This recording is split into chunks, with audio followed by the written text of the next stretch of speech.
안녕하세요. 김어준입니다. 어제자 일본 산케이신문은 아베 총리가 문 대통령과의 정상회담에서 올림픽 직후 조속한 한미 군사훈련의 재개를 요청할 것이라고 보도했습니다. 자기가 뭔데 남의 나라 군사훈련을 언제 하라 말아 하는 겁니까? 센카쿠 열도를 두고 중국과 영유권 분쟁을 한 일본에게 우리가 대중국 군사훈련을 언제 하라고 요구한 적 있습니까? 쿠릴 열도 관련해 러시아를 견제하기 위해 홋카이도에서 군사훈련 하라 마라 언급 우리는 한 적 없습니다. 북한은 핵개발하고 있지 않느냐? 중국과 러시아에는 북핵의 몇천 배 핵이 이미 있어요. 군사훈련 시기는 우리가 필요하다고 판단할 때 우리가 결정할 문제죠. 올림픽 시작도 안 했는데 끝나면 바로 군사훈련을 하라니요. 이런 아베의 주장은 특히 보수라면 열받아 마땅한 겁니다. 우리 보수가 아베한테 뭐라고 하는 것 좀 봤으면 좋겠습니다. 같은 주장하는 거 말고요. 김원준 생각이었습니다.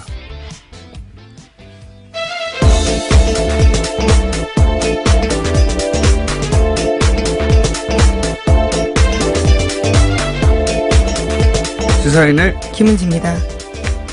컨디션 어떠십니까? 네, 월요일날 힘차게 시작해야죠. 힘차야 하는데 말이죠. 네, 힘내십시오.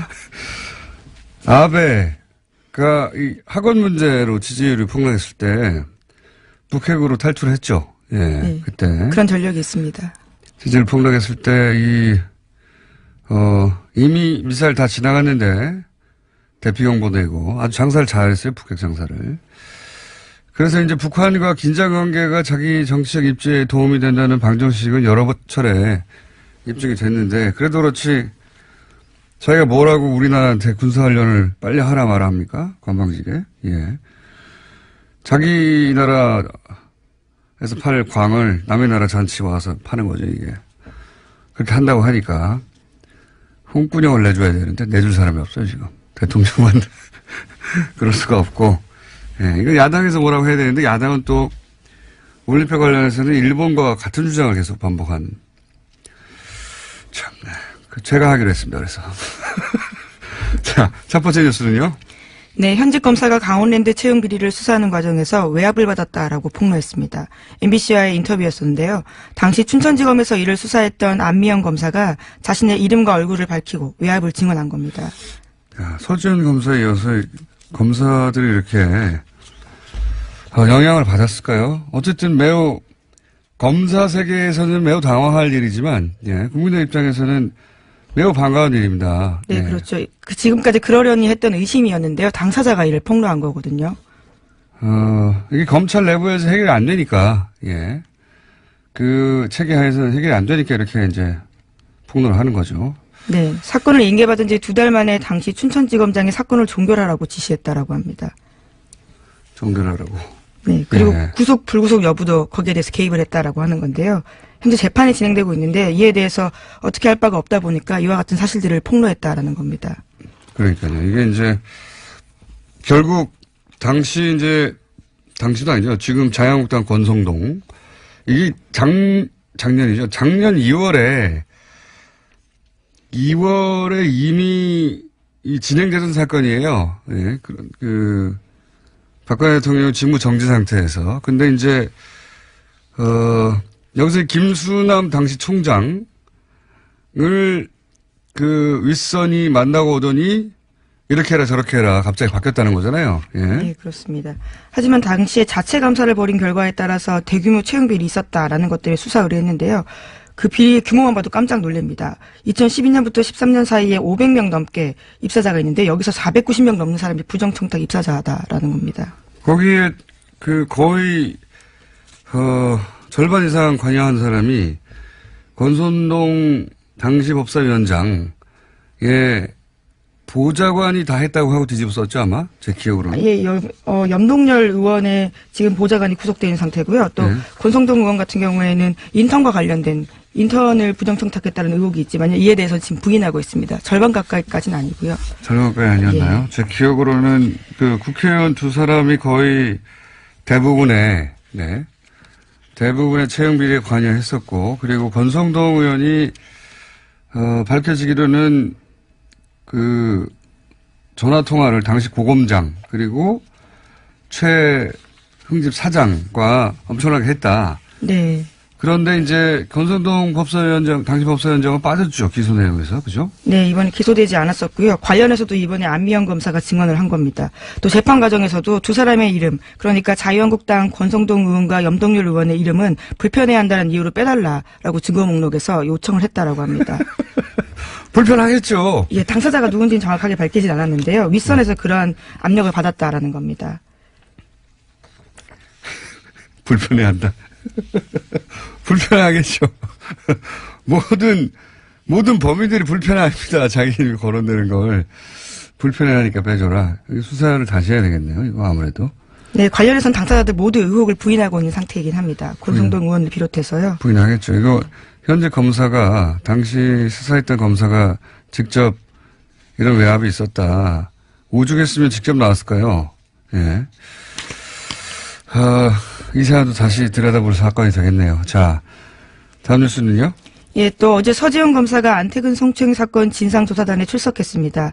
출석에 앞서 언론 인터뷰를 했는데요. 안태근 전 검사를 비호하는 세력이 자신을 음해하고 사건의 본질을 왜곡하고 있다라고 지적했습니다.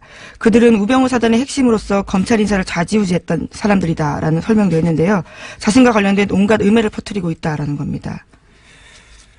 그렇군요. 예.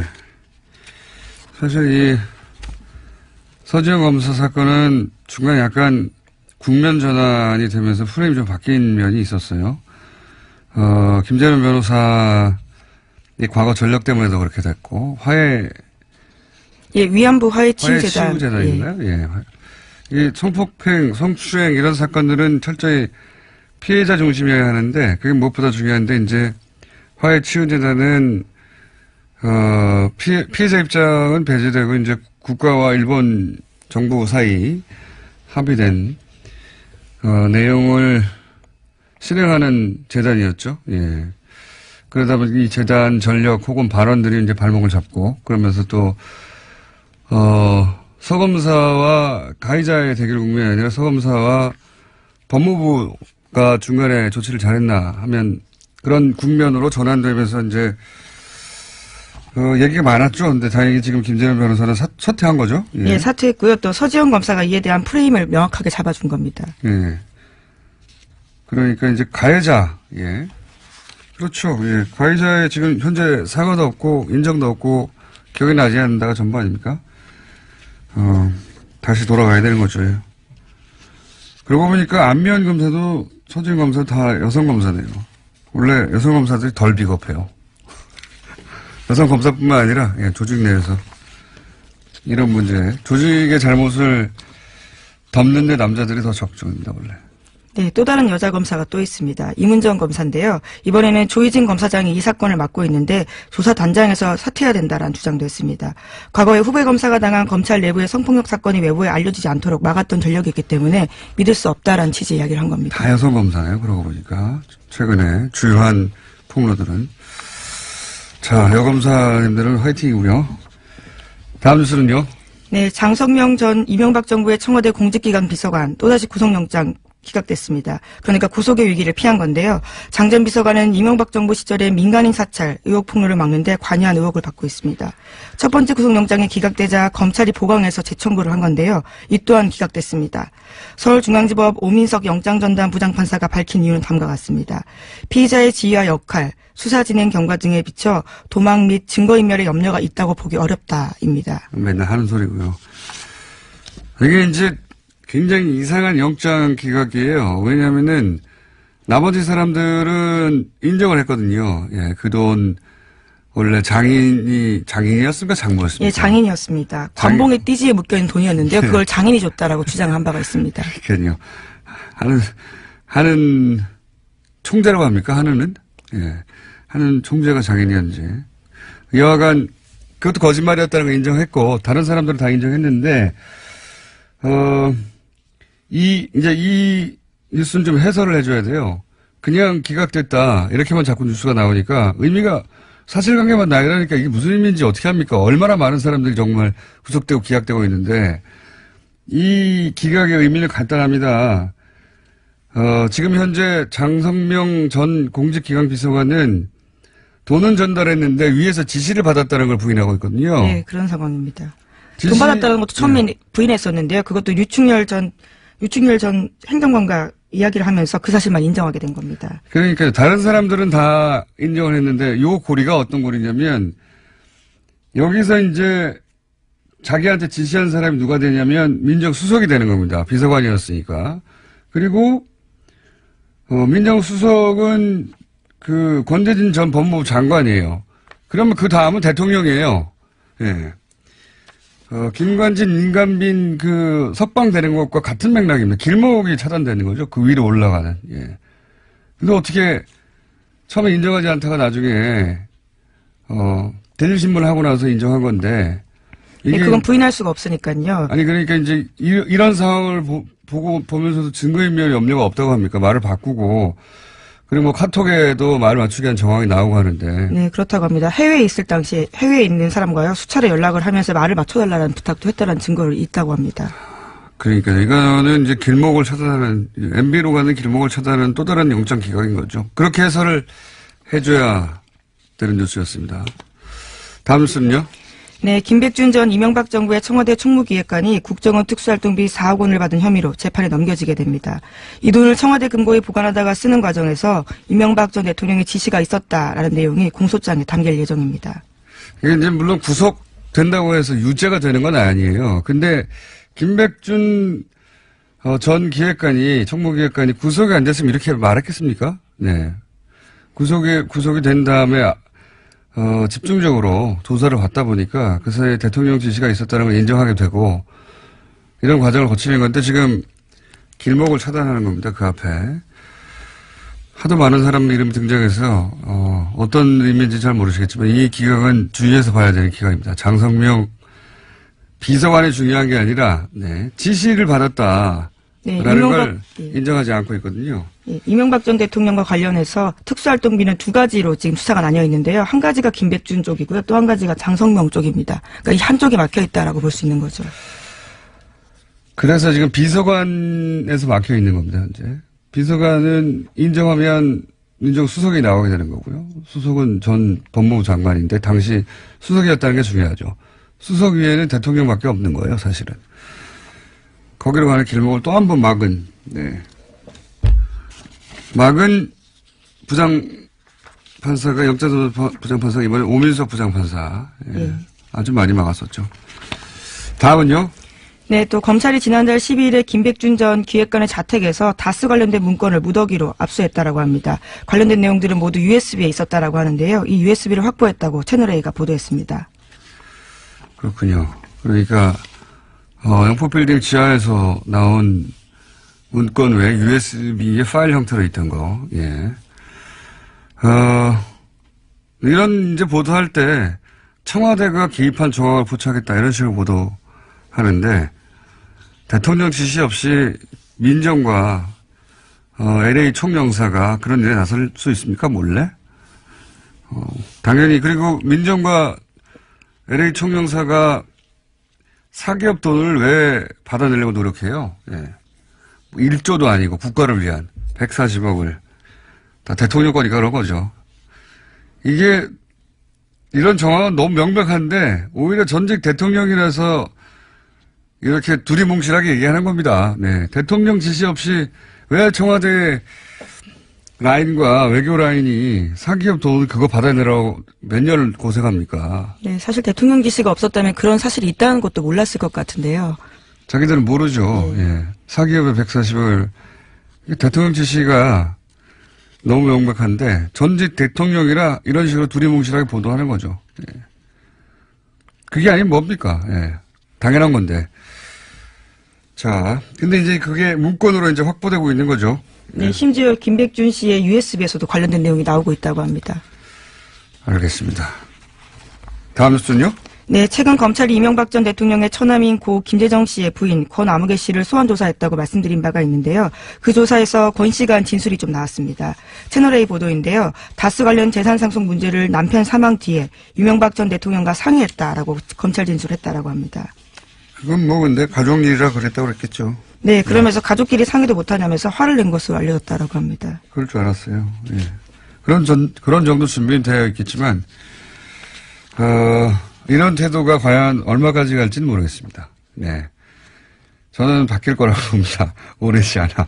본인이 불이익이 눈앞에 확실히, 보일 때.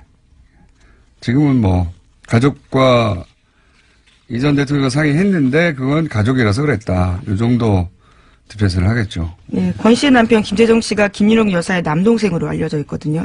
알려져 있는 게 아니고 남동생입니다. 예. 알려져 있기도 하고, 맞기도 하고요. 예. 자, 다음 뉴스는요. 박근혜 전 대통령이 2016년 20대 총선 당시에 이양구 의원을 새누리당 공천관리위원장에 앉히라고 지시했다라는 국민일보 보도가 있습니다. 박근혜 전 대통령이 소위 비박계 공천학살의 몸통이었다라는 사실을 검찰 수사를 통해서 재확인된 겁니다. 이건 이렇게 말하면은 프레임이 좀 뒤집어진 거죠. 비박계 공천학살이 아니고 진박 공천이죠. 정확하게는. 진박을 공천하려다 보니 비박계를 떨궈낸 거지. 비박계가 미워서 이런 게 한 게 아니라 비박계가 미워서 이런 일을 하고 나서 친박도 아니고 진박도 아니고 뭐 종합적으로 공천했다 이게 아니잖아요. 예. 목적은 진박을 공천하려고. 진박을 공천한 이유가 뭐겠어요. 예. 퇴임 이후에 자기 안전 보장하려고 하는 거죠. 예. 이때가 이제 박근혜 전 대통령 재임 중 마지막 공천권을 예, 마지막 총선이니까 이때 이제 자신의 퇴임 이후에 자신을 보호해줄 국회의원들을 이제 집어넣고 싶었던 거죠. 그래서 내용을 보면 웃기지 않습니까? 명단도 자기들이 정하고, 공천 룰도 자기들이 정하고, 공천관리위원장도 자기들이 정하고, 여론조사도 자기들이 하고, 그리고 방해가 되는 사람들은 자기들도 직접 협박해요. 네, 그때 당시에 통화 녹음이 나와서요. 논란이 화제가 된 바가 있습니다. 통화 녹음 이 뉴스 있는데 우리 제작진 PD 준비했을까요? 표정을 보니 준비했네요. 예. 자, 들어보시겠습니다. 된다. 내가 대통령도 어딘지 알잖아. 거기 아니니까. 아이 경선하라고 해도 우리가 다 만들지. 친박 브랜드. 친박이다. 대통령 사람이다. 서청원, 최경환, 성경 이런 막 완전 핵심들 아니야. 아니 형이 일단 전화를 해. 빨리. 형 아니면 형 차단된다니까 내가 별의별 걸 다 가질 땡이야. 형에 아이. 식사하면서 통화를 했나 봐요. 예, 네. 윤상현 의원입니다. 예. 이게 내용이 뭐냐면 결국 이제 대통령 이게 전후 사정은 그런 거죠. 그 서청원 의원이었던가요? 예. 서청원 의원의 지역구에 출마하려고 하는 김성애 전 의원에게 그럼 안 된다. 교통 정리하는 거죠. 협박해가지고 한마디로 말해서 대통령 뜻은 다 여기 있다. 이렇게 말 안 들으면 사달이 난다. 왜냐하면 형 여기 상대방이 김성애 의원이죠. 형에 대해서 별거 다 가지고 뒷조사된 자료들을 가지고 있다. 협박이지 협박. 너무나 명백하게 협박인데 검찰이 이거는 이제 아는 사람들끼리 걱정해 주는 거지 협박이 아니다 그래가지고 무혐의 처리했어요. 이렇게 협박해서 주저앉히고 연설문도 자기들이 써줬어요. 진박 후보들이 연설문 못 쓰면 지금 청와대 정무 수석 그다음에 윤상현 의원, 최경환 의원 이런 사람들이 나서가지고 연설문도 써주고 연설법도 지도해주고 처음부터 그러니까 선거 개입 정도가 아니라 이건 처음부터 끝까지 총선을 자기들이 한 거예요. 네, 소위 진박 감별사라면서 최경환 의원이 전국을 돌아다니면서요. 진박 의원들을 만나서 인사하고 다녔습니다. 그런데 이거를 무혐의 처리해줬어요. 이렇게 협박하고 공천에 개입한 것을 저하고 주진은 말이죠. 6년 전에 각하를 투표로 끌어내야 한다. 그래야 죄를 물을 수 있다. 이 말도 선거법 위반이 됐습니다. 제가 불패의 피해자였다가 이명박 박근혜 시절에 모든 고소고발을 무패로 해쳤는데 최초로 벌금 90만 원. 1패의 피의자가 됐어요. 뭐 1심이긴 하잖아요. 예. 어쨌든. 네. 근데 제가 하고 싶은 말은 이거예요. 각하를 투표로 끌어내야 하는데 이것도 선거법 위반인데 어떻게 이런 게 각하에 대한 협박으로 봤나 이거를? 어쨌든 이게 죄라고 벌금을 맞는데 어떻게 대통령 뜻이다. 당신 파일 다 가지고 있다. 큰일 난다. 다른 지역으로 옮겨라. 이렇게 구체적인 협박이 죄가 안 됩니까? 다시 수사해야 됩니다, 이건. 무혐의로 떨궈준 당시 공원 라인도 수사 대상이에요. 말도 안 되는 일이라고 봅니다, 저는. 자, 그게 이제 구체적 정황이 다시 나온 거죠. 그때도 말이 안 된다고 그랬는데, 이번에. 네, 이번에 검찰이 법원에 제출한 박근혜 전 대통령의 공직선거법 위반 혐의 공소장에 이러한 내용이 나와 있다라고 합니다. 박근혜 전 대통령은 혐의가 또 추가가 된 거죠. 노무현 대통령은 총선에서 열린우리당의 승리를 기대한다. 이 말 한마디로 탄핵이 됐어요. 예. 그 기준이라고 치면 이거 하나로도 그냥 탄핵감인 겁니다. 예. 자, 오늘 여기까지 하겠습니다. 시사인의 김은지였습니다. 감사합니다. 청와대 출근 첫날 저희하고 인터뷰를 했었죠. 예. 이제 자연인으로 돌아왔습니다. 박수현 전 청와대 대변인 전화 연결됐습니다. 안녕하세요. 예, 안녕하십니까. 박수현입니다. 네. 그 대변인 관두시고 이게 첫 인터뷰 맞습니까? 예, 이제 제가 대변인 그만두고 이제 오늘부터 본격적인 이제 첫 줄 일정을 시작하지 않습니까? 오늘도 인터뷰들이 오늘 또 많이 예정이 돼 있는데 오늘 첫 또 인터뷰를 우리 뉴스공장과 함께 하게 돼서 큰 인연인 것 같습니다. 기억하신지 모르겠는데 관두면 직접 나오기로 하셨었어요. 직접 안 나오시고 전화만 하시네요. 오늘 첫날 저에게 중요한 일정이 있어서 전화로 인터뷰를 이렇게 하게 되는데 한번 불러주시면 또 직접 나가도록 하겠습니다. 아니요, 이제 안 부릅니다. 알겠습니다. 네. 관두시고 나서 첫 인터뷰 때 이제 나오시기로 했는데 안 나오셨기 때문에. 그렇습니까? 예, 예. 그거 그렇고. 본인이 바쁠 때는 안 되고 이제 안 바쁠 때 찾는 거죠, 예. 예. 근데 그 얘기부터 약간 먼저 해야 되겠네요. 문재인 정부의 그 수석급이죠, 예. 이 일을 하시다가 관두신 첫 번째 주요 인사신데, 우선 해보니까 생각하고 다른 점이 있던가요? 너무 힘들다든가, 근무 강도가 너무 세다, 뭐, 아니면. 예, 당연히, 그렇죠. 제가 아시다시피 19대 국회의원 시절에 당에서 대변인만 3번을 했었습니다. 예. 원내대변인 2번에 당대변인 1번 했는데, 그래서, 청와대 대변인이 됐을 때, 그래 좀, 나도 잘할 수 있지 않을까라고 잠깐 그런 생각을 했는데, 이건 가자마자 여지없이 그런 기대가 깨지더군요. 우선 첫째로, 그 책임감이나 업무 강도, 이런 것들에 대해서 굉장히 이제 상상 이상이었습니다. 한마디 한 회의 대변인의 실수가 미치는 파장이 굉장히 큰 자리이기 때문에 그런 것이 굉장히 좀 힘들고 어떤 긴장의 연속이고 그런 거였던 것 같습니다.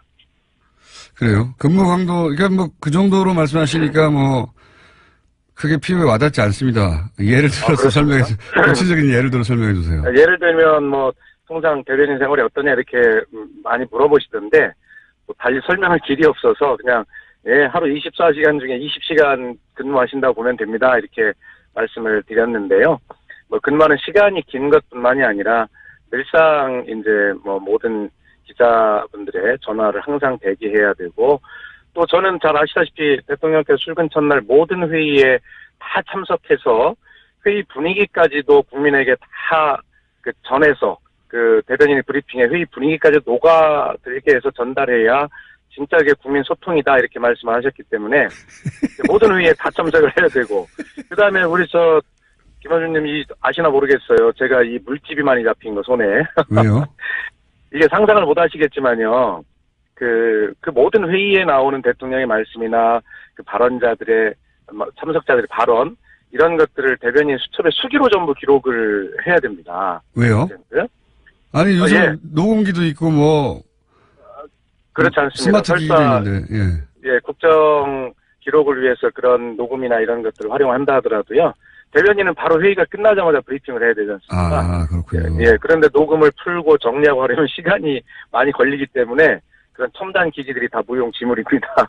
아, 그래서 그래서 이제, 네. 하루 종일 수기로 적다 보니까 물집이 손에 생기셨어요? 처음에 한 1, 2주일 만에 물집이 생겼고요. 그래서 막 아파가지고 적지를 못하겠는데 제가 적지를 못하면 이 중요한 역사의 한순간에 그냥 지나가지 않습니까? 그렇기 때문에 그런 책임감 때문에 아파도 막 적게 되고 물집이 좀 아무는 시기가 지났더니 이제 그 손가락 그 뼈가 이렇게 막 아픈 시기가 또 오더군요. 그래서 이제 긴장감뿐만이 아니라 육체적으로도 아 정말 이 힘든 직업이구나 하는 걸 뼈저리게 느끼고요. 퇴임할 때 누가 물어보더라고요. 혹시 대변인을 더 하라고 대통령께서 잡으면 하겠냐 그래서 아무리 누가 잡는다 해서 더 이상 못하겠다. 솔직한 심정입니다. 그 후임이 김의겸 전 기자인데, 네. 네. 그런 내용 전달해 주셨어요?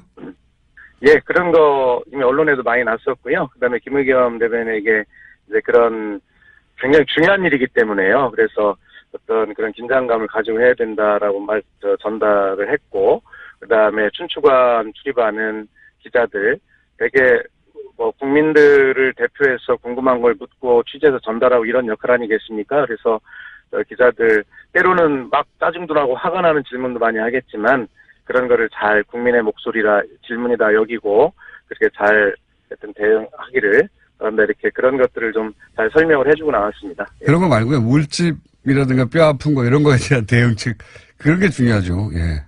그렇습니까? 그래서 그런 어쨌든 말씀을 하셨구나. 예. 예, 김의겸 대변인은 이제 기자 생활을 오래 하셨기 때문에 그분도 이게 필기에는 아마 익숙해 있을 겁니다. 예. 더 이상은 내 알 바이라는, 예. 아유, 필기 그렇게 해석이 잘하겠지 뭐. 됩니까?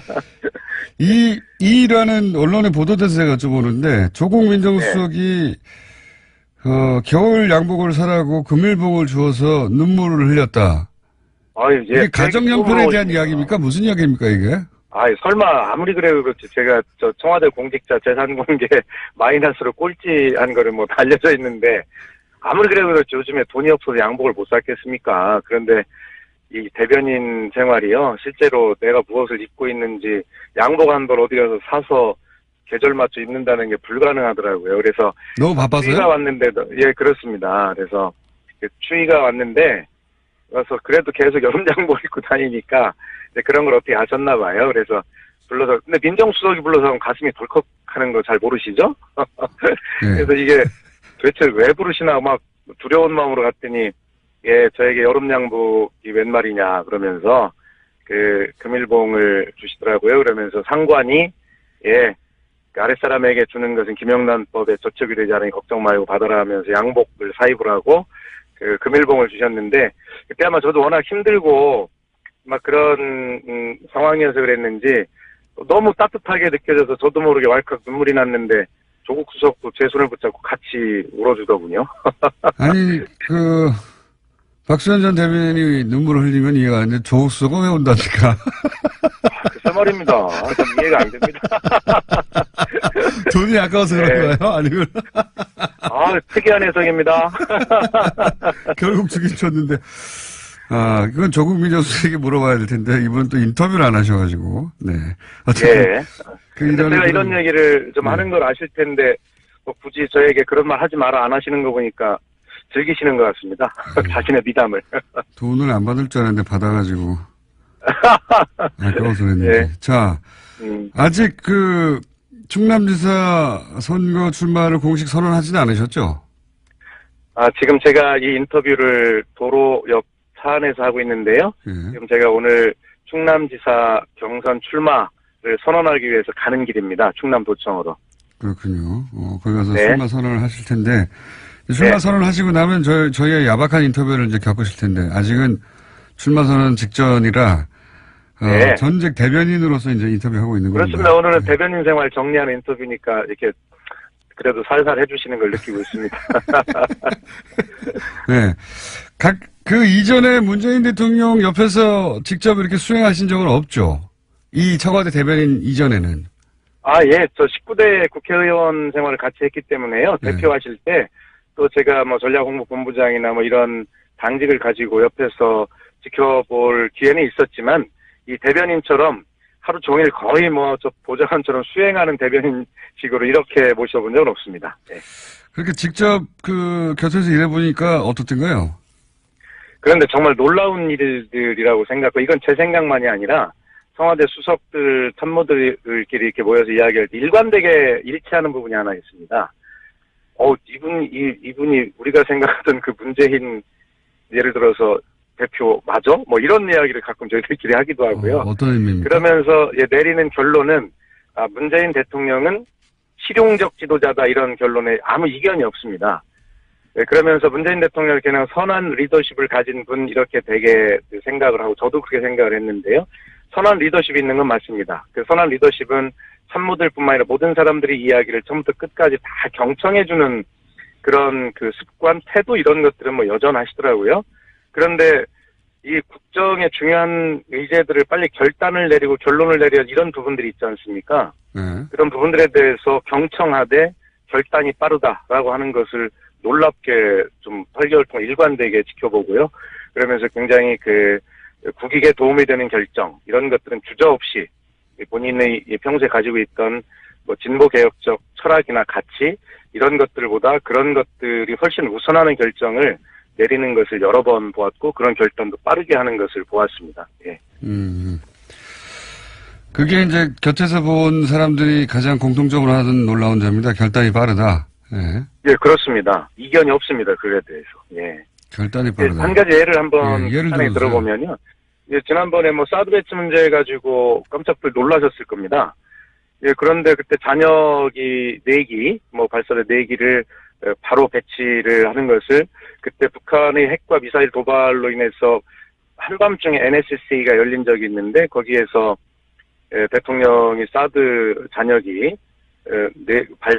배치를 말씀을 하셨고 그래서 이제 그때 제 기억으로는 외교안보 라인에서 뭐 중국을 비롯한 주변 국가 외교 문제가 더 마찰이 심해질 수 있다라는 제안을 하니 대통령께서는 당연히 그럴 것입니다. 그러면 이 배치를 이 회의 결과가 아니라 대통령의 지시사항으로 브리핑을 하라라고 이렇게 요청을 해오셨습니다. 그런 거를 보면 우선 그 배치하는 것 그 문제도 굉장히 그 전격적으로 본인 결단을 하신 문제고요. 그 다음에 그 브리핑 역시도 본인이 다 책임을 지시겠다라는 그런 자세로 대통령의 지시사항으로 바꾸어서 브리핑을 하라라고 하실 만큼 아주 단호하고 그런 결단을 보여주신 사례가 여러 차례 있고요. 뭐 수능만 해도 연기라는 것이 우리가 상상할 수 없었던 일이지 않습니까?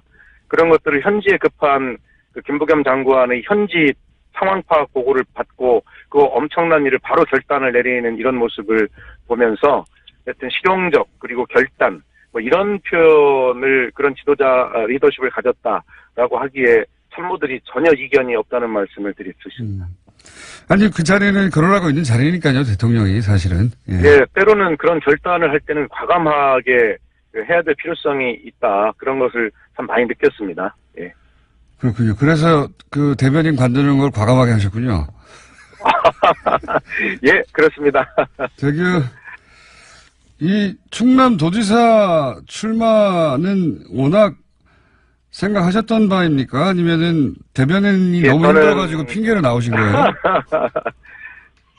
뒤였으면 뒤쪽에 이유였으면 좋겠습니다. 근데 저는 애초에 뭐 이런 도지사가 되겠다라고는 그런 정치 일정을 그려보거나 상상해 본 적은 없지만요. 정치가 뭐 그렇게 꼭 되는 것도 아니고 여러 가지 여러분들과의 교감을 통해서 이 길을 또 갈 수밖에 없었습니다. 오늘 그런 말씀들을 자세하게 좀 도민께 드릴 계획이고요. 어쨌든 청와대를 그 대변인을 그만두고 나오게 된 것은 어떤 느낌이냐 시원섭섭하다가 보통 이야기겠지만 정말 섭섭하기보다는 시원합니다. 그만큼 경무였습니다. 자, 오늘은 전화 연결이라 여기까지만 네. 하고요. 네. 출마 선언하시고 나서는 이제 경쟁자 지원자의 한 사람으로 저희가 모셔서 또 자격이 있는지 따지는 검증 인터뷰는 따로 하겠습니다. 오늘 말씀 감사합니다. 감사합니다. 네, 지금까지 박수현 전 청와대 대변인이었습니다. 자, YTN 노조가 파업 중이죠. 예, 이 뉴스가 주기적으로 나가는 것은 저희밖에 없는 것 같은데. YTN 사장과 관련한 보도도 여러 차례 저희가 했고, 그리고 뭐 과거의 행보에 대해서 얘기를 나눴습니다만, 오늘 새로운 논란이 있어서 관련 취재를 한 미디어오늘 김노현 기자를 스튜디오에 지금 모셨습니다. 안녕하십니까? 네, 안녕하세요. 네. 저희가 사실 최남수 사장님의 사장의 반론 인터뷰도, 예, 곧 아직 날짜를 정해지지 않았는데 할 텐데, 근데 그 전에 새로운 또 뉴스가 나와서 저희가 잠깐 짚어볼까 합니다. 네. 지금까지 나왔던 건 이제 과거의 부적절한 발언들, 예. MB와 관련된 발언이라든가, 그쵸. 박근혜 전 대통령과 관련된 발언, 이런 발언들이 이제 뭐 칼럼이나, 네. 이런 걸 통해서 이런 칼럼에서 이런 내용을 썼다, 뭐 그런 보도가 있었는데, 그거하고 전혀 다른 종류의, 전혀 다른 종류의 논란을 일으킬 제보를 받으셨다고요? 이게 예, 내용이 뭐 맞습니다. 어떻게 된 겁니까? 한 제보자로부터 제보를 받은 건데요. 예. 최남수 YTN 사장이 머니투데이 방송 사장이던 시절인 2015년 이야기였습니다. 예. 그 한 기업체 관계자들과 최 사장을 포함한 MTN 관계자들이 만난 자리였는데요. 예. 이 자리에서 한일 역사와 관련해서 얘기가 나왔는데 최 사장이 왜 한국 사람들은 일본에 사과하라고 하는지 모르겠다. 이렇게 발언하는 등 왜곡된 역사관을 보여가지고요. 배석한 인사가 화들짝 놀래서 최 사장에게 도리어 조심을 당부했다는 증언이 나왔습니다. 이게 뭐 언제나 이제 대사는, 말은 이제 전후 맥락을 봐야 되는데. 그렇죠. 예. 예. 뭐, 왜 사과하라는지 모르겠다는 말이 앞뒤의 말을 분명히 들어봐야 하는데. 예. 그때 배석했던 분의 얘기로는, 그러니까, 일본이 한국한테 사과할 이유가 별로 없다. 이런 정도의 맥락인 겁니까? 일단은 제보자가 굉장히 역사관이 투철하신 분이더라고요. 그러니까 마침. 예. 예. 그러니까 뉴라이트나 극우 진영의 논리에 굉장히 극도로 반감을 갖고 있는 분이셨고요. 아하. 이분이 이분이 아무래도 그런 얘기를 직접 대면에서 들었으니까 기억을 할 수밖에 없었고 본인이 놀래서 이런 얘기는 여기서는 가볍게 할 수 있을지언정 다른 데서 절대 하시면 안 된다. 이렇게 만류했다고 합니다. 그러니까 이거는 뭐 역사 관련 발언을 하는 자리가 아니라 그렇죠. 기업체 관계자들과 예. 당시 머니투데이 사장으로서 자리를 했는데 그 그쵸. 자리에 예. 마침 동석했던 어떤 분이 예. 그 소위 뉴라이트가 이제 뭐 일본이 우리한테 사과할 필요 없다 뭐 이런 이야기라면 예를 들어서 그 일본 덕분에 우리가 근대화됐다. 예. 그렇죠. 라든가 그런 논리의 연장선상에서 그런 말을 하는 분들이 있긴 있죠 분명히. 예, 보도 이후에 다시 한번 연락을 해서 예. 조금 더 얘기를 들어보니까 놀랬던 것이 이제 조금 더 고마워해야 된다는 고마워해야 취지로 돼. 예, 일본에 조금 예 그런 예. 취지로 받아들여서 자기가 굉장히 깜짝 놀랬고 YTN 사장이 이분이 된다고 했을 때 그래서 굉장히 내면적으로 반대해야 된다. 일제에 의한 근대화론. 예. 예, 그거를 너무 쉽게 얘기를 하셨고 아하. 근데 이분이 느꼈던 것은 그런 얘기를 한 것은 명백하다고 기억하고 있는 거군요. 예, 이 명확히 기억하고 계시고요. 다만 이분께서는 이 사람이 뉴라이트 인사인지는 정확히 모르겠으나 이 당시 시점이 2015년이었고 박근혜 정부 시절이었으니까 이게 대기업 사람들을 만났을 경우에는 이분이 이런 식으로 흘리고 다니는 게 아닌가. 아, 본인의 정체성을. 예, 뉴라이트 그렇게 정체성을. 하는 게 아닌가. 이 부분은 추정인 거죠. 예, 이 그렇죠. 부분은 추정인. 왜 이렇게 보편적으로 평균적인 한국인들이 들으면 깜짝 놀랄 예, 발언을 왜 그렇죠. 굳이 사장으로서 이런 기업체 관계자들 만나서 하느냐. 예. 뭐 그 의구심을 갖고 있다가 뭐 그래서 그런 걸까 이렇게 생각했다는 거죠. 그렇죠. 예. 어쨌든 예. 그런 논리를 이야기하고 그런 생각을 가지고 있었다는 건 분명하다고 생각해서 제보를 했다. 예, 그리고 제보자가 이후에도 다시 한번 통화했을 때는 자기가 다시 이제 좀 아무래도 보도가 나가고 나서 파장이 커지니까 좀 두려웠겠죠. 그렇겠죠. 그래서 조금 더 물어보니까 복수의 증언이 있다. 복수의 증언이 예, 있다. 좀 같이 들었던 사람들이 있다라고. 근데 얘기하고 거꾸로 있습니다. 예. 보도된 바에 따르면 최남수 사장은 사실 무근이고 예. 다른 배석자들이 그런 말 한 적 없다고 말해줄 사람이 있다 이렇게 예. 얘기하고 있거든요. 예. 그러니까 이제 완전히 대치된 상황이네요. 예. 네. 근데 이제 최남 사장이 사내 게시판에 보도 이후에 올린 글을 보면 이제 머니투데이 쪽 사람들의 증언을 확보했다고 하는데요. 머니투데이. 예, 머니투데이 그 방송 쪽, 자기 쪽에 있는. 자기가 근데 사장이었던 시절에. 예, 자기 지인들인 건데, 그분들의 말씀보다는 제가 봤을 때는 직접 얘기를 듣고, 직접 자기가 만류했던 사람의 증언이, 그리고 이분이 지금 대면할 용의가 있다고는 하는데요. 다만 이제 보도가 나오고 나서 약간 좀 두려워하시는데, 어찌됐든 간에 이게 만약에 법적 소송으로 갔을 때는 책임질 각오도 하고 있다. 직접 법정에 나와서 얘기할, 생각도 있다. 강하게 좀 맞서고 있는 상황입니다. 혹시 이 보도가 난 다음에 연락 와서 혹시 최 사장이 이제 항의하고 그랬을 것 같은데. 예, 저한테 문자를 좀 많이 보내셨어요. 근데 좀 특이한 것이 어느 업체인지 알려줄 수 있느냐. 제가 기사에는 특정 업체를, 그러니까 업체를 특정하진 않았거든요. 근데 어느 업체 관계자들과 만났으니까. 예. 근데 본인이 이제 한 기업으로 좁혀진다. 어차피 소송할 거여서 알려달라. 기업은 알려줘야 내가 법률적 방어를 할 수 있는 거 아니냐. 하면서 이제 주신 정보만으로도 이제 추론이 가능하다. 해서 이제 제가 파악해 보니까는 좀 여러 군데 전화를 좀 하셨더라고요. 그렇죠. 지금은 사실은 YTN 노조와 대결 국면인데 대치 그렇죠. 국면인데 이제 이렇게 자신에게 불리한 또 다른 보도가 나오니까 그렇죠. 당황을 했을 테고 최 사장의 반론은 저희가 인터뷰가 잡히는 대로 일정이 다시 최 사장의 반론 직접 들어보겠습니다만 사실이어도 당황했을 것이고 당연히 만약에 사실이 아니었으면 더 크게 당황했겠죠. 네, 어쨌든 그런 문자가 오고 갔고요. 그렇죠. 근데 이제 최남수 사장 관련한 YTN 구성원들의 아주 높은 비율의 파업 찬성률은 최남수 사장이 과거에 YTN 기자 출신으로서 YTN에 남긴 어떤 인상? 그런 걸 이해해야 왜 이렇게까지 반대하는지를 이해할 수 있을 것 같아요. 그죠? 일단 잠깐 소개해 주시면요. 일단은 이분은 YTN 출신이고요. YTN 기자 출신이고 YTN을 2차례 떠났습니다. 마지막으로 떠난 게 2008년이었고요. 아시겠지만 2008년에는 MB 정부의 방송 장악이 이제 본격화되던 그런 시기였고 그때 사람들이 많이 잘렸죠. YTN에서. 그렇죠. 그해 10월에 6명이 잘렸는데요.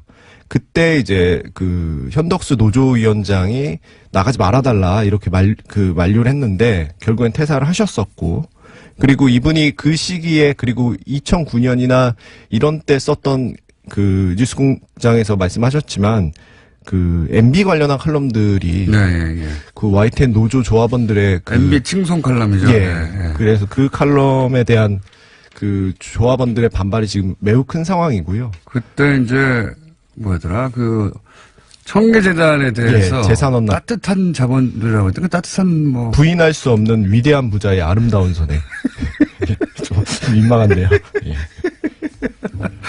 이분이 칼럼 모르겠죠. 모르고 재산 승계 과정에 대한 근데 그때 동아일보나 이런 보수 언론에서도 굉장히 비판적으로 사실 청계재단을 누가 그게 자연스러운 진짜 기부라고 그때도 생각했습니까? 그 내용은 그러니까 계속 MB 칭송 논란을 부르는 이유는 노무현 전 대통령 서거 이후에 한 달 이후에 썼던 칼럼에서도 그러니까 서거 국면이 계속 지속됐었는데도 불구하고 이제 실용의 정신 다시 돌아가야 된다 이런 얘기도 했었고 4대강 얘기도 한 적이 있죠. 4대강 4대강 얘기도 했었죠. 근데 본인은 4대강끼리 좋아서 그러니까 4대강 자전거끼리 좋아서 쓴 글이지 4대강을 칭송한 칼럼은 아니라고 하는데요. 그러니까 저는 이건 믿기지 않습니다. 왜냐하면 그 자전거끼리 자전거 타고 가는 사람 없어요. 그렇죠. 이분이 그 길을 정말 매일 자전거를 타고 다닌다든가 자주 다닌다든가 모르겠는데 그건 자전거 동호회 분들이 하는 얘기입니다. 항상 거기 자전거 타고 가기 안 간다고. 자전거 도로 연결 계획은 이제 말만 들어도 설레는 미래다 이렇게 했고요. 참 말만 들어도 설레는. 최근에 논란이 된 것은 이제 성희롱 트위터도 논란이 됐는데. 잠깐만요. 3부에서 잠깐 더 해야 될 것 같습니다. 자, 2부에 이어서 미디어 오늘 김도영 기자와 YTN 사태 짚어보고 있습니다. 지금 최남수 사장과 YTN 노조가 격렬한 대치 국면이죠. 그래서 업무방해 금지 가처분을 신청했죠 지금. 맞습니다. 이건 뭐 결과가 나올 때까지 기다려봐야 되겠고. 그런데 이제 YTN에 경찰도 출동했다고 하는데 그건 어떤 사연입니까? 파업 2일차였던 2일 상황인데요. 조합원들이 사장실에 출근한 최남수 사장을 무려 5시간 동안 막은 것이었습니다. 가처분 신청을 한 주체는 최남수 사장입니다. 그렇죠? 예, 맞습니다. 예. 그러니까 사장의 업무를 방해하고 있다 이거죠. 노조가. 그렇죠. 예. 조합원들이 예. 사장실 출입을 막고 있는데 예. 사장실에 들어갔다가 5시간 동안 못 나왔다. 예. 못 나왔고 노조는 그 자리에서 사퇴 의사를 이제 받으려고 예. 강하게 압박하는 상황이었고요. 최 사장도 끝끝내 이제 사퇴 요구는 현장에서 거부했고 예. 그 7일에 자신의 입장을 밝히겠다는 것으로 입을 모으고 5시간 만에 풀려난 상황이었고요.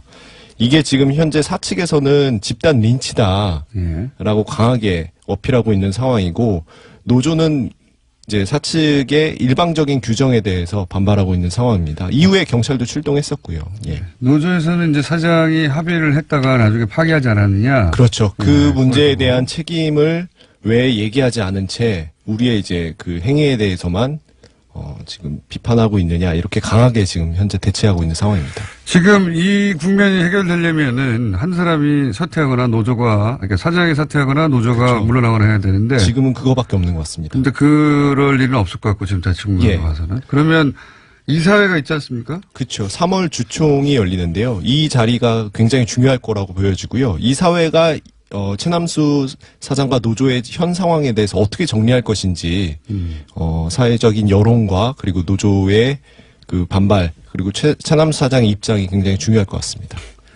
최남수 사장님과 저희가 인터뷰 시도 중이고 곧 성사가 될 수 있을 것 같은데. 예. 양쪽을 취재하신 분으로서 어떻게 생각하십니까? 양쪽이 3월 주총 이전에 뭔가 화해하거나 타협하거나 관계가 회복될 가능성이 있습니까? 전무합니다. 절대 없습니다. 예. 오늘 여기까지 듣겠습니다. 예. 미디어 오늘 김도현 기자였습니다. 감사합니다. 최근 네이버 댓글 관련해서 네티즌들의 의혹 제기도 많고 그리고 민주당에서도 자체 조사를 하고 댓글 조작 의혹에 대해서 경찰에 수사 의뢰도 했죠. 예. 더불어민주당 디지털 소통위원회 위원장 최민희 전 의원 스튜디오에 직접 모셨습니다. 안녕하십니까? 안녕하세요. 네. 요 사안은 제가 무척 관심이 많은 오래전부터 네. 예, 이 소위 시발단을 적발한 사람으로서 블랙하우스 봤습니다. 블랙하우스 그래서 오늘 그 이후의 얘기를. 아하, 예, 네. 블랙하우스 목부분들을 위해서 댓글을 이게 뭐 사람이 하는 것도 있겠지만 사람이 아니라 프로그램 매크로라고 불리기도 하는 프로그램으로 한 거 아니냐. 그래서 블랙하우스에서 이제 프로그램으로 가능은 하다. 예, 그 프로그램이 정말 쓰였냐 아니냐는 사실 경찰이 수사할 내용인 것 같고 네. 프로그램이 가능하긴 하다는 걸 시연으로 보여준 적이 있는데 그 이후 스토리가 됐군요. 이거. 네. 네. 그러면 의원님도 이 매크로가 사용됐다고 의심하십니까? 그러니까 의심 정황 정도가 있겠네요. 그렇죠? 그렇죠. 의심합니다. 왜냐 의심을 정황 하신다. 증거가 있으므로. 어떤 구체적인 정황 증거가 있습니까? 그러니까 우리가 보통 그러니까 그 포털이 다 아시는 얘기인데 이제 포털에 우리 기사가 올라갔다고 쳐요. 네. 그러면 우선 일면에 뜨길 바라고. 그렇죠. 그다음에 노출이 내가 되니까. 올린 댓글이 맨 위에 올라가서 많은 사람이 보기를 원하고. 그렇죠. 그렇게 하려면 어떻게 해야 돼요? 댓글을 내가 올렸을 때 누군가 추천을 많이 해주길 바라잖아요. 네네. 거꾸로 이걸 활용해서 뭔가 여론을 바꿀 수가 있을 것 같습니다. 그렇죠. 네. 자신이 어떤 기사가 나왔는데 자신이 원하는 방향으로 댓글을 쓰고 그 댓글이 많이 달렸으니까 사람들이 많이 보는 원하는 기사여서 상당히 노출되고 뭐 네, 그런 그렇죠. 거죠. 그런데 대개 그 네이버든 다음이든 일면에 떴을 때 댓글이 하나 올라가고 그게 추천되는 속도가 있습니다. 일반적인 속도. 통상적인 속도 같은 게 예, 있죠. 예, 있는데 갑자기 어느 순간부터 예. 민감한 기사에 아주 자극적인 댓글이 달리고 예. 그 자극적인 댓글의 초기에 댓글이 올라가자마자 막 그 보통 예를 들어서 1분의 정상적인 속도로 10개 내지 20개 추천이 된다면 예. 막 비상적으로 새벽에는 뭐 몇백 개씩 몇백 개씩. 예, 1분에 몇백 개가 막 추천이 달리고 그런 동영상을 레슨이 찍어서 하도 이상하니까 네. 인터넷에 올려놓기도 했죠. 그리고 네. 저희한테 고발도 했습니다. 아하. 예. 그래서 이게 이제 되게 댓글에 추천이 많이 달리는 건 말씀하셨듯이 두 가지 방법인데 좌표 찍기라 그래서 네. 폐쇄망에서 어떤 기사에 댓글을 올렸으니 가서 찍어라. 추천해라. 이런 방식. 그건 예전부터 있어 왔어요. 예, 사람이 하는 방식, 자발성에 기초한 거니까 이거는 애매한데요. 이게 사람이 찍을 수 없는 속도로 댓글에 추천이 올라가는 경우에 대한 고발이 많이 들어왔습니다. 그거를 이제 사람이 했다고 전제하고 얘기하면 예를 들어서 뭐 특정 연예인의 팬클럽들이 네. 새로운 앨범 나왔으니까 자 저기 가서 추천하자 이런 경우는 과거부터 있어 왔고요. 네. 그거는 말씀하셨다시피 이제 팬심에 근거한 거니까 네. 이거를 범죄로 몰기 그렇습니다. 특별한 그렇죠. 예외적인 상황이고 그게 아니라 이제 이거는 프로그램으로 한 거 아닌가? 예, 그거는 이제 블랙하우스에 조금 이제 이어서 말씀을 드려보면 블랙하우스에서 프로그램 실행하는 것까지 보여주셨잖아요. 예. 댓글 다는 것까지. 예. 그 다음에 이제 댓글 다는 프로그램이 있고, 예. 그 다음에 또 하나는 댓글에 공감을 누르는 프로그램이 또 있는 거죠. 댓글은 그냥 텍스트로 달기만 하는 거고 이게 이제 소위 말해서 좋아요에 해당되는 그렇죠. 공감의 버튼을 누르는 프로그램도 따로 있죠. 그렇죠. 근데 댓글은 제 아이디로 네. 얼마든지 달 수가 있습니다.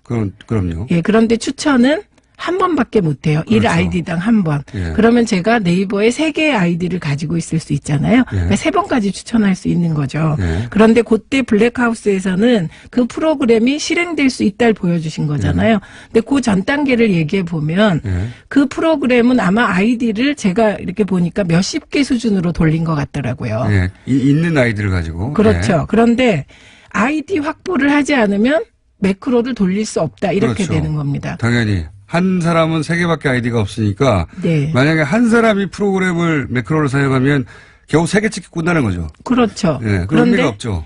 몇십 개를 가지고 있다 이 말은 내 이름이 아닌 다른 사람의 아이디를 가지고 있다는 거거든요. 그렇죠. 그래서 저희가 보니까 아이디 확보를 위한 한 4가지 정도의 방법이 있었어요. 4가지요? 예. 예. 우선 첫째는 아이디를 구매하는 겁니다.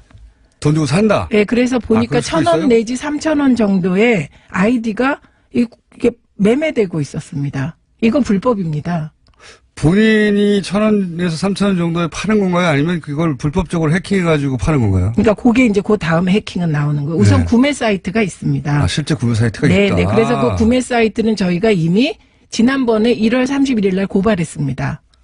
그건 완전히 불법이죠, 그냥. 네, 그것도 불법이고 두 번째 양도라는 방법이 있습니다. 양도. 제가 공장장에게 내 아이디 써도 좋아 3개 줄게 이렇게 하는 거. 친구일 수도 있고 가족일 수도 있고. 네, 근데 이것도 불법입니다. 아하. 네, 양도할 수 없는 거예요. 그렇죠. 예, 그다음에 세 번째는 비번을 도용한 해킹이 있습니다. 그렇죠. 이게 이제 가장 큰 문제죠. 네, 나머지도 네. 문제지만. 네. 비번. 아예 본인의 의사와 상관없는 거 아닙니까, 이거는, 그죠? 그러니까 저도 그 비번을 해킹당해가지고 아이폰 쓸 때 뭐 여러 번 막 비번이 막 안 돼갖고 바꾸고 그랬거든요. 이런 경우 해킹이 의심되는데 요 해킹의 경우도 불법입니다. 비번 도용도. 그건 너무 당연히 불법. 그다음에 네 번째 또 있습니다. 네. 특정 프로그램을 만들어서 사람을 가공으로 만들어요. 신상 정보를.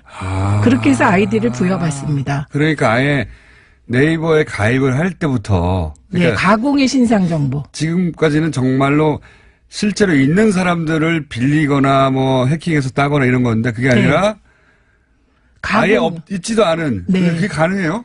그게 가능하다고 합니다. 아주 독특한 프로그램이래요. 이거는 정말 고도의 범죄죠. 요거의 가장 쉽게 이해할 수 있는 방법이 가짜 번호로 본인 인증을 받아서 아이디를 만드는 겁니다. 여기서 가짜 번호라고 하면 가짜 전화번호요? 네, 가짜. 그럼 주민등록 DB하고도 이렇게 확인하지 않나요, 원래? 그거는 안 하는 것 같습니다. 네, 그래서 이거 가짜 처음 번호를 듣는 거네요. 예를 들면 010 따따따따따따따 요 수식만 갖추어지면 네. 그게 본인 인증이 가능한 근데 그런 보통- 프로그램이죠. 가짜 프로그램. 그러면 인증번호가 날라와서 그걸로 찍어야 되지 않습니까? 보통? 그러니까 가짜 번호를 생성한다는 거예요. 우리는 상상하기 우리는 어렵죠. 상상하기 어려운데. 예, 그러니까 대개 요 구매, 양도, 해킹으로 인한 비번 도용, 그 다음에 가짜 번호를 생성해서 본인 인증을 하거나 신상 정보를 생성해서 본인 인증을 하는 방식으로 아이디를 확보한다는 겁니다. 그 주민등록번호 체계의 허점이나 혹은 전화번호 체계 허점을 잘 아는 누군가가 프로그램을 짜서 네. 아예 존재하지도 않는 사람들의 그 신상 정보로 아이디를 대량으로 생산해낸다. 그럴 수 있다. 그럴 수 있다. 예, 그런 프로그램이 있다고 본다. 이런 얘기고요.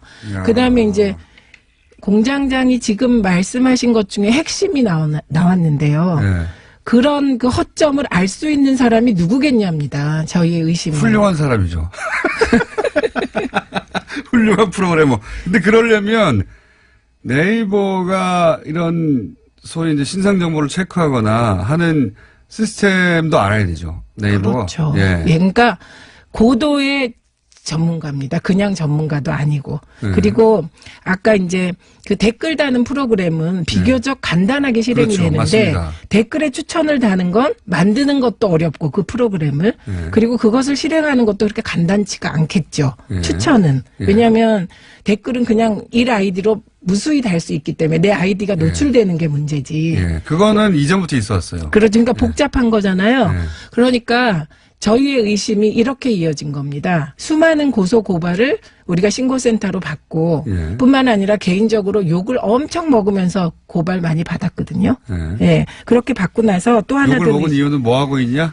네, 저는 열일하는데 이거 굉장히, 왜냐면, 이게 이제 그, 인터넷을 매일 하고 뉴스를 매일 보는 사람한테는 직접 겪는 일이다 보니까. 그렇죠. 예, 뭐 네. 국가 정책을 떠나서 매일매일 이런 그 댓글을 보며 스트레스를 받는 일반인들이 이제 도대체 손 놓고 뭐 하고 있냐고 확인하는 거죠. 예. 네, 손을 놓지는 않았는데 그래서 그 의심은 뭐냐면 이게 아시겠지만 되게 댓글에 추천이 많이 올라가고 문제되는 댓글이 올라가는 걸 보면 네. 우선 이상한 댓글이 하나 올라와요. 저희로서는 이상한. 네.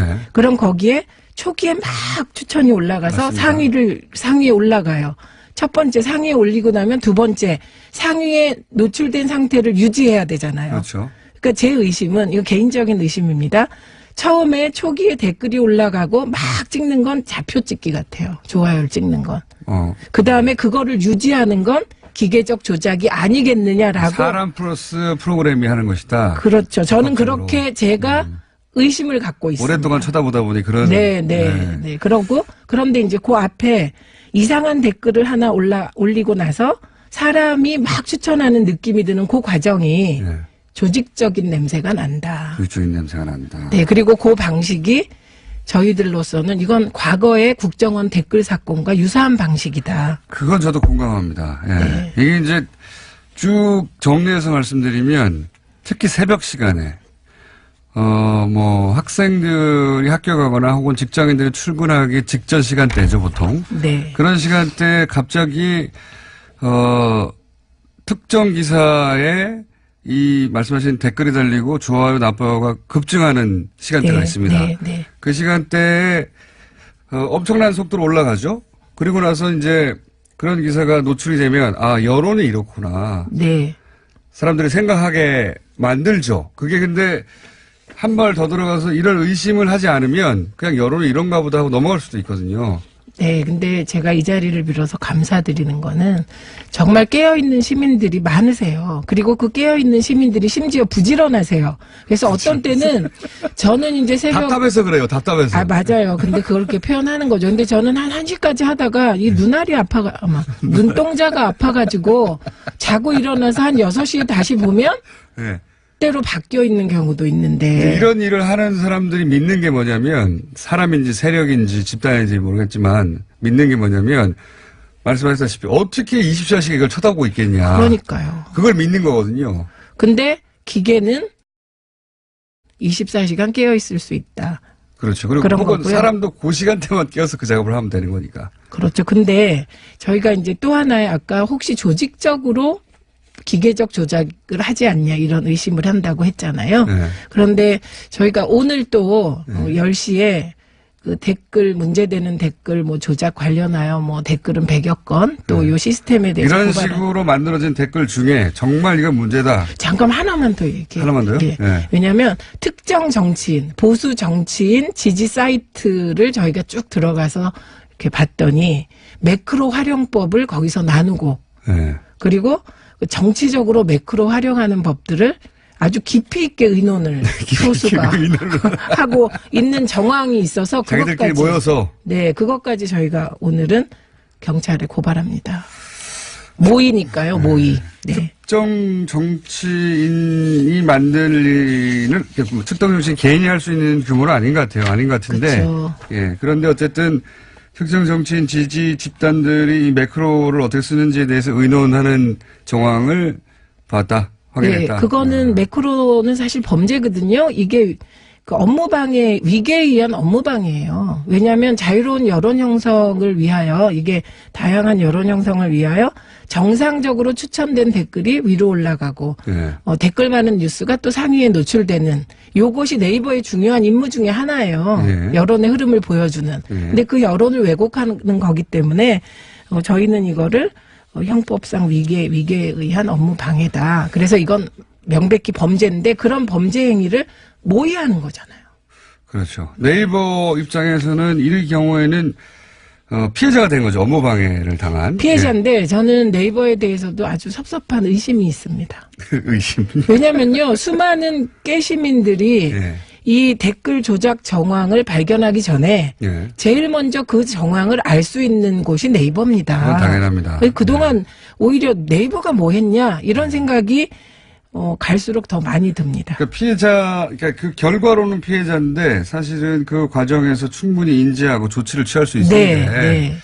이거 방치한 거 아니냐. 이제 네. 네이버의 책임을 이야기하는 분들 중에는 이건 방치한 거 아니냐 이런 의구심을 가지고 책임을 묻는 분들도 있고 더 그리고 적극적으로 방치했다면 왜 방치했냐 네. 예, 그런 생각이 듭니다. 예. 더 적극적으로 의혹을 제기하는 분들은 이게 방치가 아니라 왜냐하면 특정 기사가 언제 어떻게 노출될지는 오로지 네이버의 편집팀만 알고 있는 거거든요. 네. 예.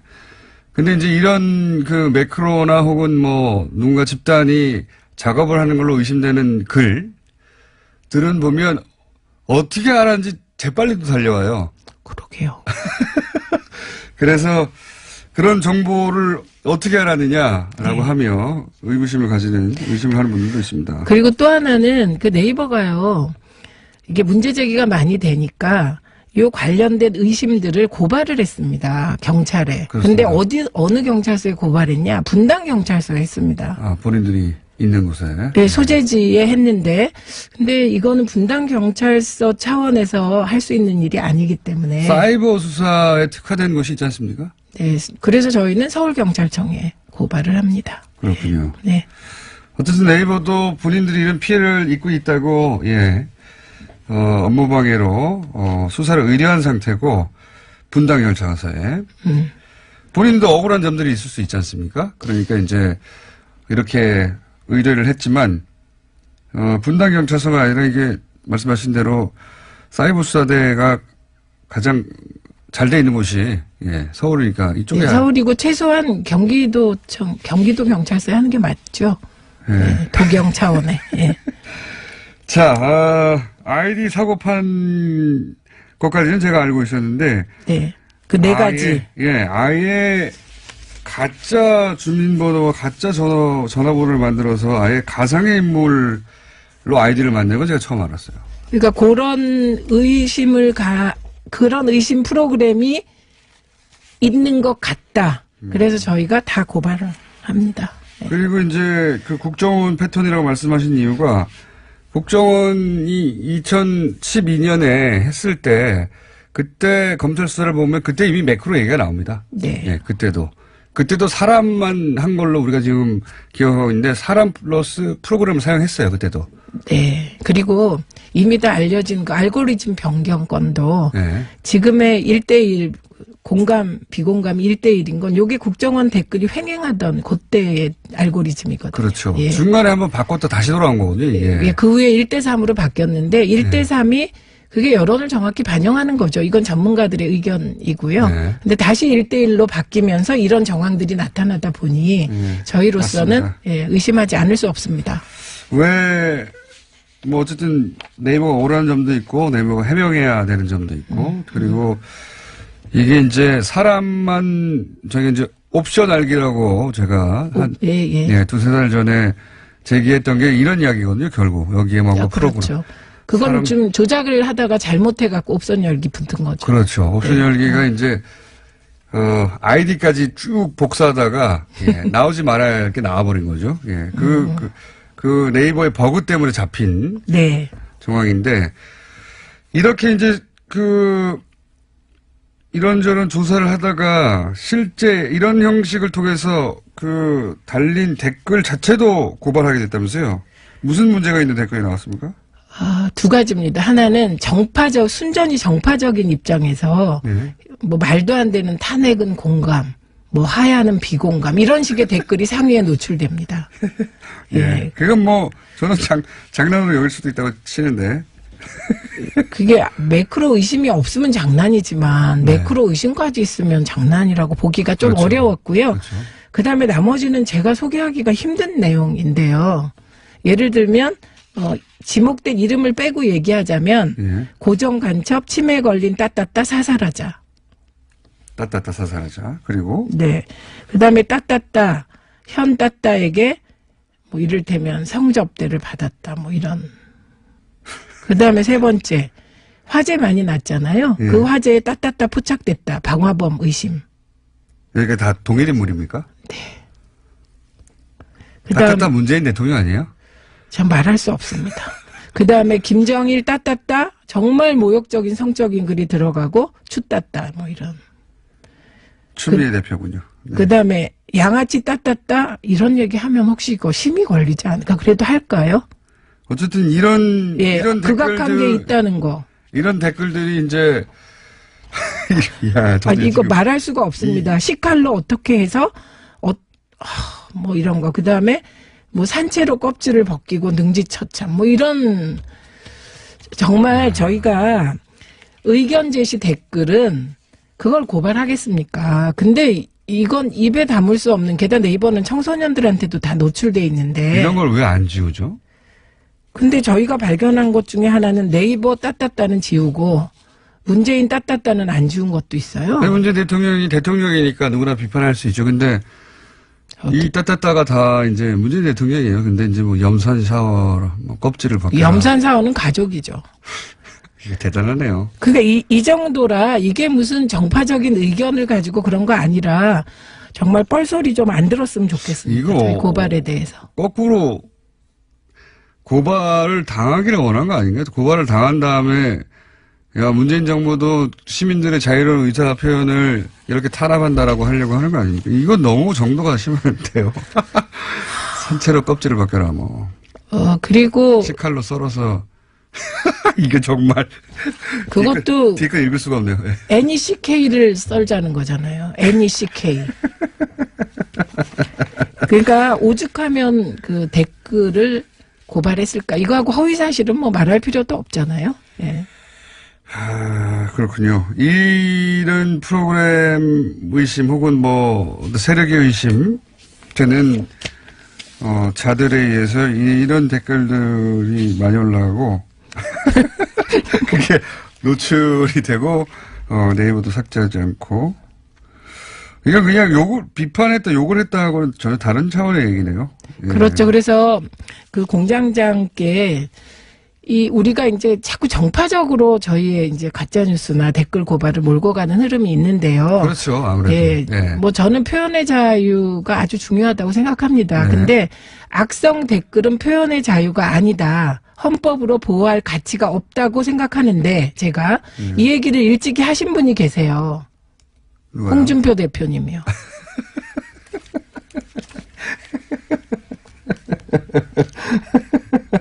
MBN과 지금 최근 대치 국면이죠. 예. 정말 스트롱이신데요. 예. 저는 더 깜짝 놀란 게 뭔지 아세요?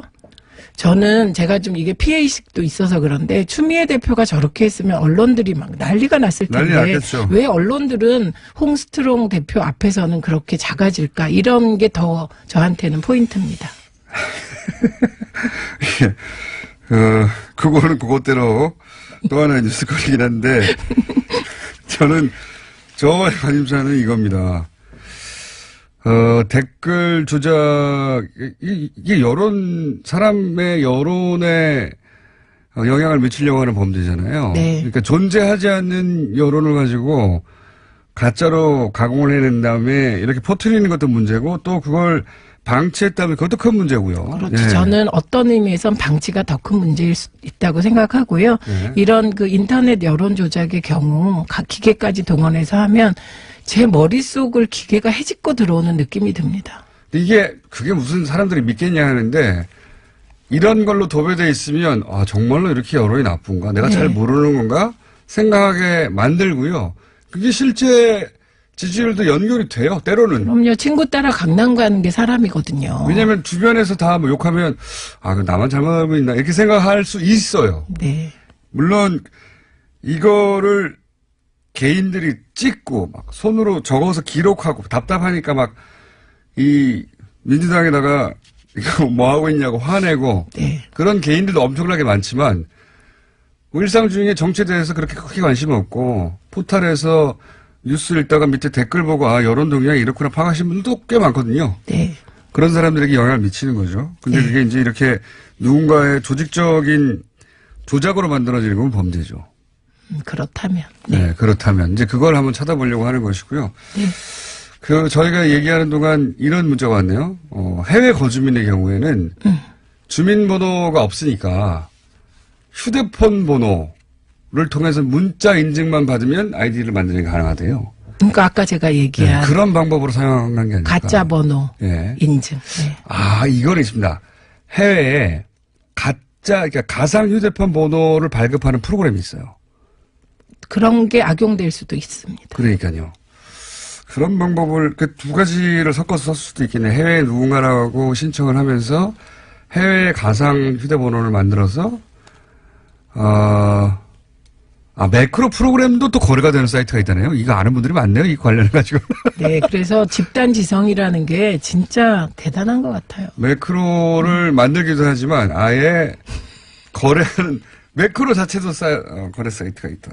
요거 이제 지금 당장은 이렇게 수면만 이렇게 훑고 있는데 점점 들어가면 뭐가 나오겠죠. 네. 예, 제보자도 나올 것이고요.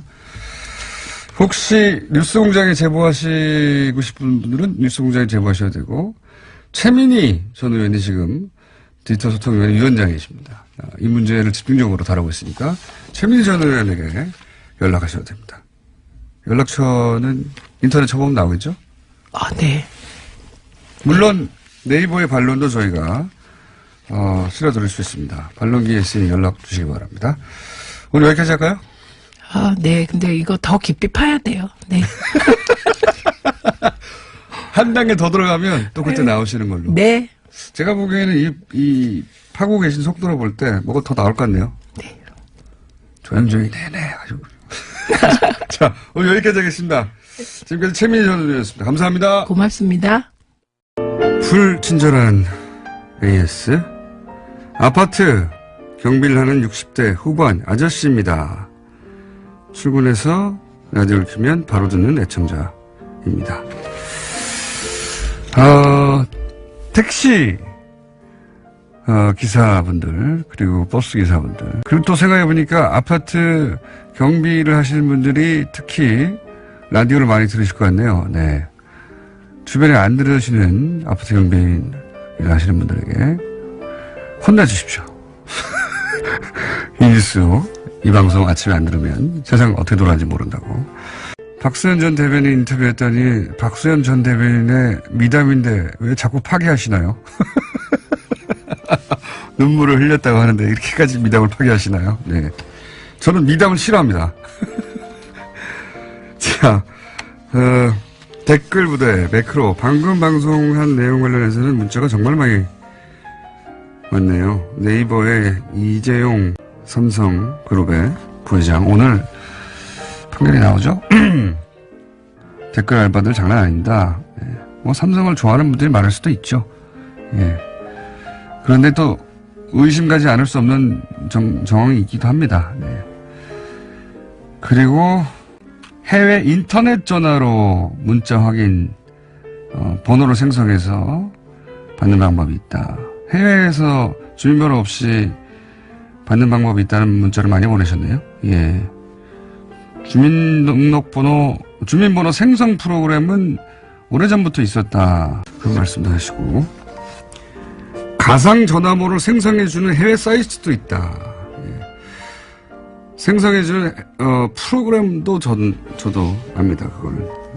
그렇군요. 해외의 교민이라고 하고 이렇게 할 수가 있겠군요. 예. 자, 이제 여러 사람들의 머리를 모아서 밝혀보자고요. 공장장이 개콘에 떴어요. 봉숭아학당에. 할 말은 하고 사는 나는 꼼장어다.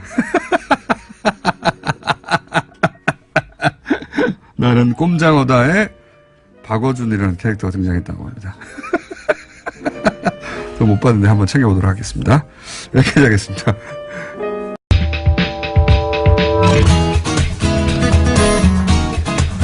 자, 인문결연구소 임상훈 소장님 최근에 뉴스 하청공장을 만들어가지고 여기서 다 못다한 이야기를 따로 팟캐스트로 시작하신 분입니다.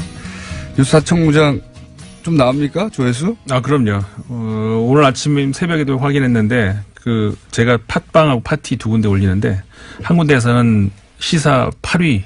무려 8위? 네. 예. 또 한 군데서는 하청도 30위. 8위라는군요. 예, 그리고요. 네. 또 한 군데서는 30위 이렇게 굉장히 높은 순위에 있더라고요. 이게 뉴스 공장의 힘인지 아니면 저의 힘인지는 모르겠습니다만은 잘 나오는 것 같아서 하청도 잘 된다. 알겠습니다. 근데 간혹가다가 이제 그런 분들도 있어요. 이제 반응 남기신 분들 중에서 이거 너무 좋다, 좋은 아이디어다. 다른 코너도 하청 공장을 했으면 좋겠다. 뭐 이런 반응도 있고. 그럼 하청 1공장 하십시오. 예. 하청 공장의 네임은 제가 이제 만들었으니까. 네임 뭐? 그러니까 하청 공장을 만들었으니까 다른 분들은 뭐 하청 공장 2 하든지 뭐 그렇게 하시면 되고. 하청 공장 대시 국제 이렇게 해야죠. 아, 그렇게? 네. 왜냐면 아니면 1공장을 하든가. 네, 1공장. 여하간 뉴스 하청공장 만들어졌습니다. 한번 들어가 보시고요. 왜냐면은 저희가 하도 특히 월요일 날, 주말에 쌓인 뉴스들을 다루다 보니까 시간이 계속 짧아져요. 예. 게다가 이제 이런 이슈들이 국제 이슈를 떠들기를 저도 좋아하다 보니 서너 개 소개해야 되는데 하나 가지고 하나도 다 소개 못하고 끝난 경우가 하도 많아가지고, 예. 그런 댓글도 있어요. 공장장 말 자르는 거 이해해라. 원래 그런 사람이다. 당신이 이해해라. 이런 댓글도 있었습니다. 예. 이해를 못하면 어떡합니까? 할 수 없죠. 공장장인데. 할 수 없지. 자, 그 소식 전해드리고, 더군다나 이제 혼자 뻘쭘하게 떠들다가 이제는 상대 같이, 반응해주는 분도 등장했습니다. 네. 배우 김난희 씨인데, 예.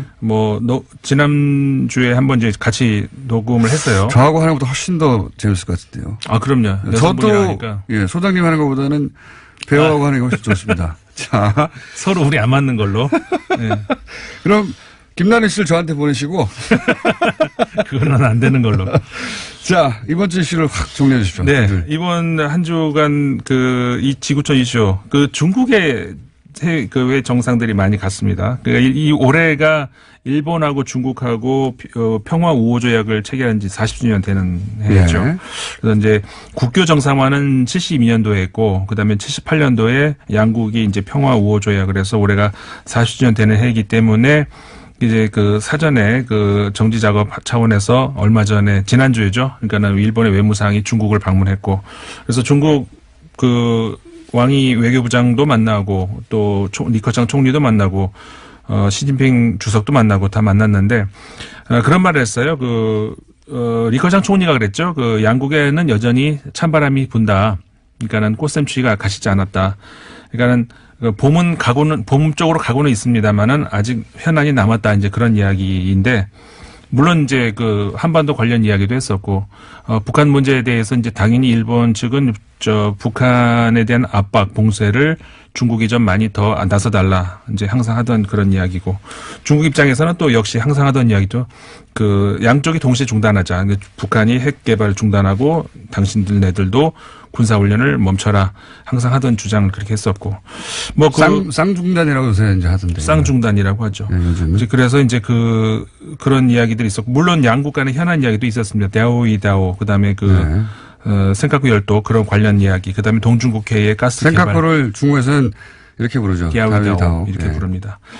이제 그런 문제들이 의견 교환이 있었고요. 그다음에 영국 총리가 또 중국을 방문했죠. 그래서 양국 간의 경제 협력에서도 성과가 많이 있었는데 영국 그 메이 총리 같은 경우에는 그 전임이었던 그 캐머런 총리에 비해서 중국에 대해서 외교 관계를 상대적으로는 조금 더 소극적인 그런 게 있습니다. 메이 총리는 아시아에 관심이 없는 것 같아요. 네, 기본적으로. 그리고 국내 인기도 별로 없고 요즘은 점점. 그렇습니다. 그 보수당 내부에서도 약간의 반란 그런 움직임이 살짝 있는데 그건 뭐 두고 봐야 될 문제인데 뭐 어쨌든 그래서 이번에도 그 우리 돈으로 14조 원 가량의 그 뭐 대박이라면 대박일 수 있는데 그 경제 협력을 했는데 그 바로 직전에 그러니까 8일이었던가요? 그 프랑스 마크롱 대통령이 잠깐 왔었거든요. 국빈 방문이었죠. 잠깐이 아니라. 이제 그때 정말 대박을 터뜨렸어요. 이제 에어버스 팔고 경수로 팔고 뭐 이렇게 해서 합쳐서 뭐 30조 원 우리 돈으로 하자면 그 정도에 했기 때문에 상대적으로 뭐 프랑스는 저렇게 했는데 왜 영국 이게 뭐냐 뭐 그런 이야기도 나오고 합니다. 근데 워낙에 이제 캐머런 총리 때 그 중국하고의 관계를 크게 그 당시에는 황금 시대 뭐 이런 말까지 나왔었거든요. 저 캐머런 총리가 그렇게 얘기를 했었는데 그런 거에 비해서 이제 좀 소홀한 감이 있다 이런 얘기도 나오고 있다는 거. 어쨌든 중국과 세계 정상들과의 만남이 빈번한 한 주였다. 네. 그리고요. 우리나라도 지금 뭐 지하실에서 문서가 발견했다, 청와대 문서가 발견했다 이런 얘기 나오는데 이게 참 그 문서 관리를 참 잘해야 되는 것 같아요. 호주에서 한 국가 기밀 문서가 이제 엄청난 양이 발견이 됐는데 이게 어디서 발견이 됐냐면은 어디 건물 지하도 아니고 중고 가구점에서 발견이 됐어요. 갑자기 그 생각이 나네요. 영포 빌딩 지하에서 예. 그 문서들이 청와대 문서들이 나오니까 이삿짐 하다가 잘못됐다 그러는데 그럼 자기 집에서 발견돼야죠. 그렇죠. 그쪽으로 이삿짐 관련 없는데. 그 지하에 살지도 않는데 말도 안 되는 소리고요. 근데 이게 호주에서 발견된 이 가구는 그리고 또 되게 싸게 팔렸대요. 왜 싸게 팔렸냐면은 묵직한데 뭔가가 열쇠로 잠겨 있었는데 그 열쇠가 분실됐대요. 그러니까 열쇠가 없는 가구니까 이제 싸게 팔린 건데 그러니까는 누군가가 이제 싸게 사서 그거를 이제 안 열리니까 드릴로 뚫었다는 거죠. 써야 되니까. 열어봤더니 뭐 이상한 게 들어있으니까 이 사람이 이건 이상한 뭐가 있다. 그래가지고 방송국에다 이걸 아마 제보를 한 모양이에요. ABC 방송에다. 네. 알고 봤더니 굉장히 중요한 심각한 그 국가 기밀 문서가 들어있더라 이런 얘기입니다. 아마 이제 정부 고위직에 있던 사람이 여기 넣어놨다가 잊어버렸군요 아마. 그렇죠. 잘못 팔았는지. 그리고 호주 정부가 이제 이 가구를 잘 바꾼다 그래요. 근데 바꾸는 과정에서 아예 정부에서 개인이 아니라. 그렇죠. 그러니까 그 가구를 바꾸는 과정에서 아마 어떤 뭐 누군가가 실무자가 이제 그걸 파기를 하든지 빼지를 않고 그냥 팔았나 보죠. 잠겨 있으니까 뭐 별게 있겠나 싶어가지고. 그런 모양이에요. 근데 그 안에 보면은 군사 배치 이런 그 관련 문제라든가 뭐 심지어 암살 이야기 뭐 굉장히 그러니까는 이 방송국에서도 이거는 국가 안보 차원에서 공개를 다 할 수는 없는 이야기들이 들어있다. 다만 살짝 공개를 한 이유는 이게 얼마나 중요한 사안의 심각성을 알리기 위해서 이런 일이 있을 수가 있느냐라는 정보기관에서 아마 알리는 것이다. 정보기관에서 쓴 가구가 나왔을 수도 있겠네요. 그럴 수도 있고 그러니까 어디서 나간 가구인지는 이제 알려지질 않았는데 중고 가구점에서 이런 거를 이런 거가 실수죠. 예. 이거는 이제 그렇죠 실수라고 볼 수가 있는 것이죠. 예. 근데 재밌으셨습니다. 네. 그리고 이제 가장 큰 뉴스는 미국에서 굉장히 많이 나왔죠. 미국에서 굉장히 많이 나왔는데 시간이 다 됐는데 아무래도 이제 많은 뉴스 가장 큰 뉴스가 나오는 걸 뒤에 배치해가지고 본인의 하청 공장으로 연결하려고 하는. 아니에요. 아니 이런 편성은 피디님이 그렇게 하자 그랬지. 저는 중요한 걸 앞에 하자 그랬죠. 자, 그래서 굉장히 중요한 뉴스 굉장히 짧게 보죠. 네. 시간이 얼마 남지 않았으니까. 2분 남았습니다. 트럼프 대통령과 그 FBI 간의 외나무다리 승부. 이거 우리나라 보도가 많이 됩니다만은 저는 굉장히 재밌게 보고 있는 것이 과거 닉슨 대통령 때의 상황하고 비슷한 게 너무 많아요. 그러니까 서로 공방을 주고받고 있어요 지금. 네. 근데 아무리 봐도 FBI가 유리한 것 같은데요. 내용상으로는.